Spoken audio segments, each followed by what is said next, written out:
Cinema இப்படி சொல்லப்படுற இந்த ஒரு உலகத்துல கொடி கட்டி பறந்த பல பிரபலங்கள், பல நடிகர்கள், நடிகைகள் இருக்காங்க. ஆனா நமக்கு திரையில காட்டப்படுற அளவுக்கு அவங்களோட வாழ்க்கை செல்வ செழிப்போடவும் அந்த அளவுக்கு மகிழ்ச்சியோடவும் இருக்குதா அப்படின்னு கேட்டா இல்ல. அப்படியே அவங்க செல்வத்துக்கு குறைவில்லாம இருந்தாலும் சில நடிகர்களோட கடைசி கால வாழ்க்கை ரொம்ப மோசமானதா போயிடுது. தென்னிந்திய சினிமாவில அப்படி புகழோட வாழ்ந்த ஒரு நடிகை, கேட்பாரற்று இறந்து போன ஒரு நடிகை, புகழோடைய உச்சி சிவாஜி கணேசனுக்கு அடுத்ததான விருது. இப்படி செல்வ செழிப்போட வாழ்ந்த அந்த நடிகை தான் நடிகை சாவித்ரி. கொம்மாரெட்டி சாவித்ரி அப்படிங்கிற இயற்பெயரை கொண்ட அவங்க தென்னிந்தியாவில தமிழ், தெலுங்கு, கன்னடம், ஹிந்தி ஆகிய மொழிகள்ல 318 படங்கள்ல நடிச்சிருக்காங்க. சாவித்ரி ஆந்திர பிரதேசத்துல குண்டூர்ல சிராவூர் அப்படிங்கிற ஒரு இடத்துல நிசங்காராவ் குருவையா, சுபத்திராமா இவங்களுக்கு மகளா பிறந்தாங்க. சாவித்ரி சிஸ்டா பூர்ணையா சாஸ்திரிகள் கிட்ட முறைப்படி இசை, நடனம் பயின்றாங்க. இளம் வயதிலேயே மேடைகள்ல தோன்றினாங்க.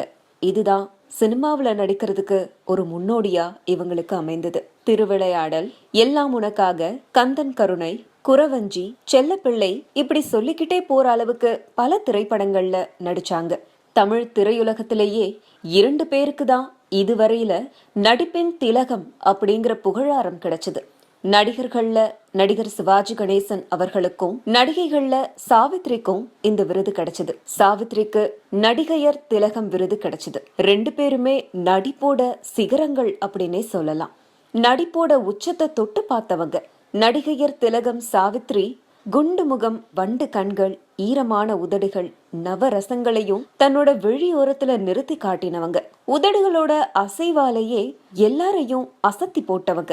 நடிகையர் திலகம் அப்படிங்கிற பட்ட பெயர்ல பந்தா இல்லாம பவனி வந்தவங்க. திரையுலகத்துல அதிகமா தான தர்மங்கள் செய்த நடிகர் நடிகைகள்ல முதன்மையானவங்க யாருன்னு கேட்டா கண்ணை மூடிக்கிட்டு சாவித்ரின்னு சொல்லிடுவாங்க.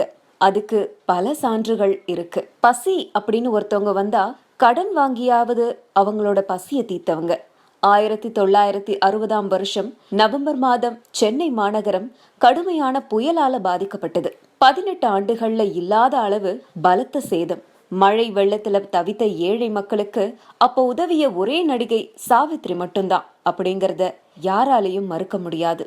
இந்த விஷயம் ஆனந்த விகடன்ல 27/11/1960ஆம் வருடம் வெளிவந்தது. இயற்கை பேரிடர்கள் மட்டுமல்லாம நாட்டுக்கு எதிரிகளால ஆபத்து வரும் காலங்கள்ல கூட கேட்டதை அள்ளி கொடுத்ததுல சாவித்ரியை மிஞ்சினவங்க யாருமே இருக்க முடியாது. பாகிஸ்தான் போர் நிதிக்காக ஸ்ரீதரும் சிவாஜியும் தமிழகத்தோட 6 முக்கிய நகரங்கள்ல இணைந்து நட்சத்திர இரவுகள் நடத்தினாங்க. அதுல நவீன சகுந்தலை, துஷ்யந்தன் நாடகம் ரொம்பவே முக்கியமானது. அந்த நாடகத்துல ஜெமினி கணேசனும் சாவித்ரியும் ஜோடியா நடிச்சாங்க. மேடையில அவங்க 2 பேரும் இணைந்து நடிச்சது அதுவே முதலும் கடைசியுமா ஆச்சு. கொடி கட்டி பறக்கிற அளவுக்கு புகழ், செல்வம், நடிப்பு, கை நிறைய படங்கள், வீடு நிறைய பணங்கள், அந்த காலத்திலேயே விலை உயர்ந்த கார், பங்களா, அதிக சம்பளம்னு வாங்கின பெயர் கொண்ட நடிகை சாவித்ரி அவங்களோட இறுதி கால வாழ்க்கை யாராலையும் கற்பனை கூட செஞ்சு பார்க்க முடியாத அளவுக்கு சோகம் நிறைந்ததா இருந்துச்சு. அப்படி அவங்க வாழ்க்கையில இறுதி காலத்துல என்ன நடந்தது, அடுத்த பாகத்தை பார்க்க மறந்துடாதீங்க.